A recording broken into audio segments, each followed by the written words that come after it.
Okay, next what we're going to do is we're going to rip down our face frames down to size.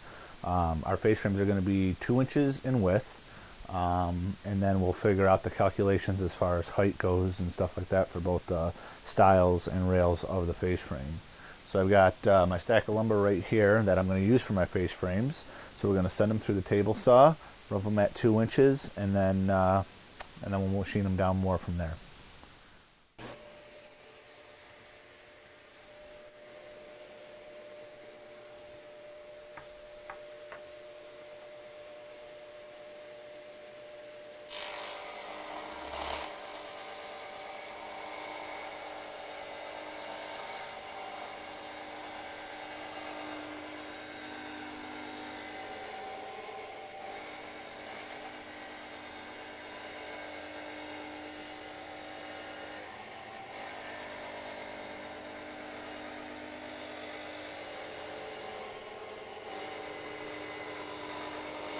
Okay, next what we're going to do is we have all our pieces ripped down to the width that we need them to be at.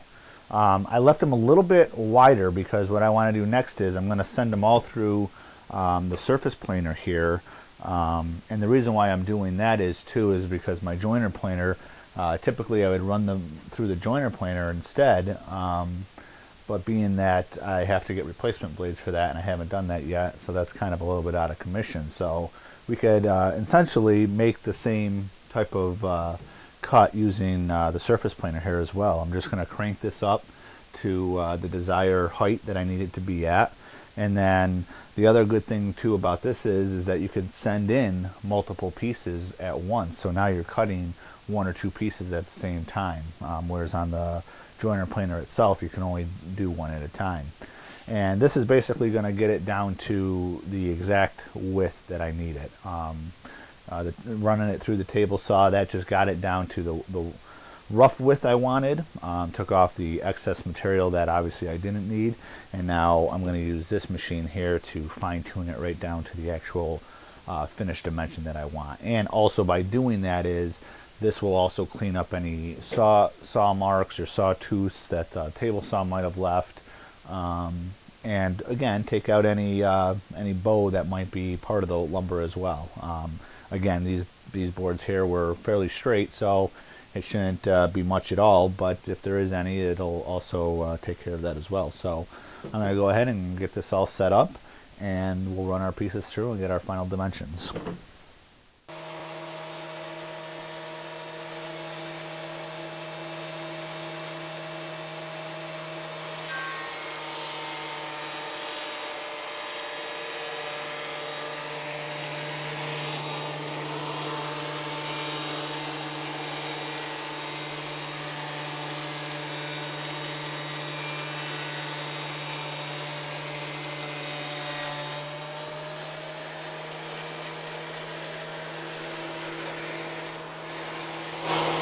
What we're going to work on is making the flutes in each of our columns. I've already got the pieces already machined down to size and length, so they're already set to go. So now what we're going to do is put 3 grooves that I have in this little test piece here.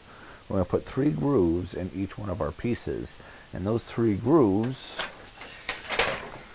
this is something neat that I kind of just picked up, are going to house these 5/16 inch dowels.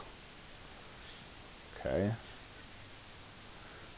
so you cut the groove in there the same width of the dowel, and then once you do that, you're able to press the dowel into that groove, and now that gives you a raised bead look to it. I had some problems trying to find a router bit that would actually produce this kind of trim look. So just looking around, I finally came across this method here to where you could take, these actual thin dowels like this, put the groove in the board, and then it ends up giving you that raised radius look. So it's actually kind of a neat way of doing it. So we're going to have three beads to each piece. So I've already got the stacked dado head set up into the table saw. So we're going to go ahead, run the pieces through, make all three of our grooves, and then at that point we'll be ready to start cragging all our pieces to then put together for assembly. So let's head over to the table saw and we'll get cutting these pieces down to size. Here's a close-up look of what those beads look like.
Okay, the next thing that we're going to do is we're going to put 2 Craig screws in each stile on both ends. And the reason that we're doing it here down on the floor is just because the pieces that we're doing them into are so tall that to have it on the workbench is going to be too high for me. So we got to bring our Craig machine down here on the floor, and we're going to just drill out 2 holes.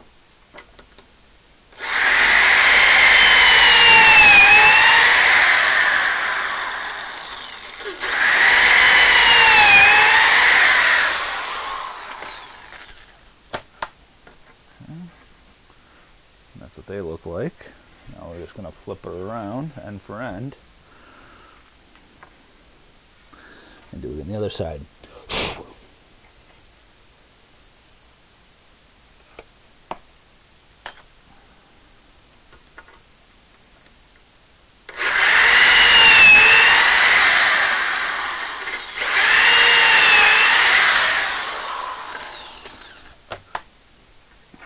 Okay, there you have it.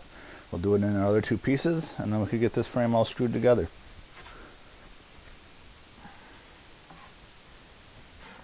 We have all our holes drilled. We're going to go ahead and put the face frame together.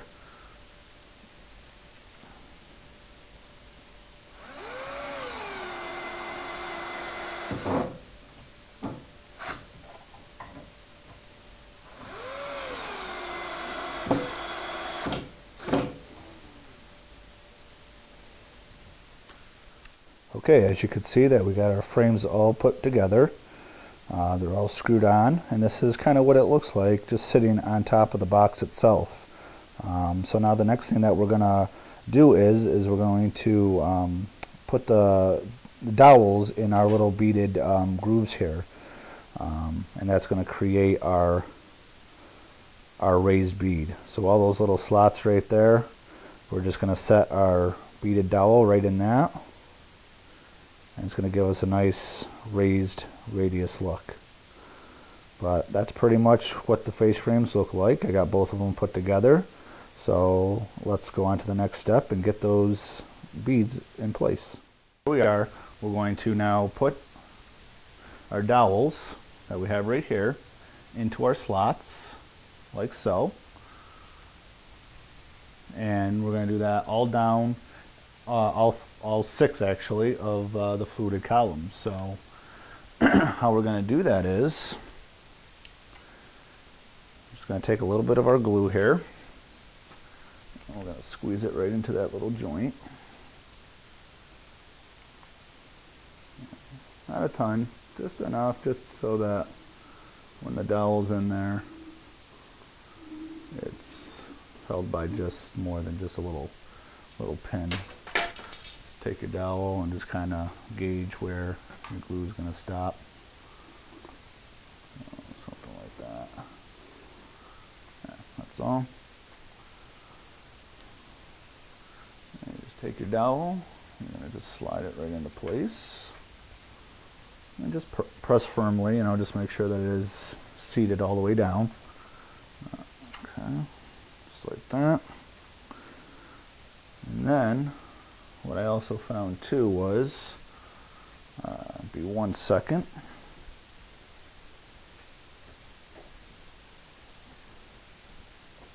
I found that I just, take a little clamp like this and kind of just, if the dowel sometimes is having a problem getting seated into the groove, I'll just take that, just kind of hold it there, and then I'm just again going to use my little pinner and just kind of just dump a little pin right here.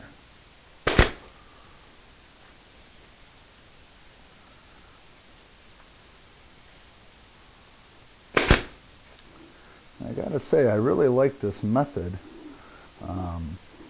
of doing a bead like this. I mean, it's probably a little bit more work than if you did have a router bit to make this profile, but you want to know what? I mean, it's not that bad. And like I was saying, I did do some research on trying to find a router bit that would make this profile, and it actually was hard to come by. I looked around in a lot of places, and if any of you guys out there that maybe have made this profile before using a router bit, I would love to know where you got the bit from, because I think this is a nice look. It's different. Instead of just your normal flute, where it's inset instead of raised like this.